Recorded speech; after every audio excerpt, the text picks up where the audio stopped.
എടാ അല്ല, ഞാൻ ശരിക്കും അവന്റെ വോയിസ് കേട്ടതാ. അങ്ങനെയാണെങ്കിൽ അവൻ എവിടെ? നമ്മൾ കാണാതെ അവൻ എന്തിനാ ഒളിച്ചു നിൽക്കുന്നേ?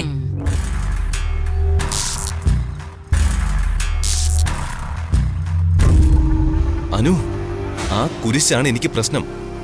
നീ അതെടുത്ത് ദൂരെ എറിയ.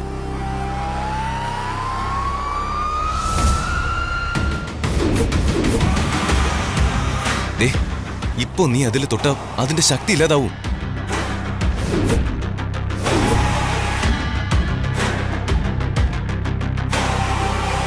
അനു, നീ ഇങ്ങനെ ആരവിന്റെ പേര് വിളിച്ചോണ്ട് വരുന്നത് ആരെങ്കിലും കേട്ടിരുന്നെങ്കിൽ പ്രശ്നമാവില്ലായിരുന്നോ? ഞാനത് ഓർത്തില്ല.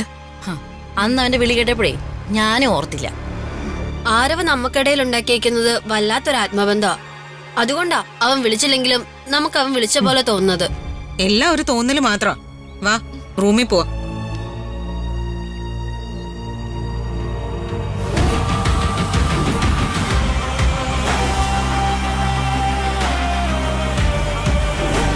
കൂട്ടുകാരെ, പോവരുത്.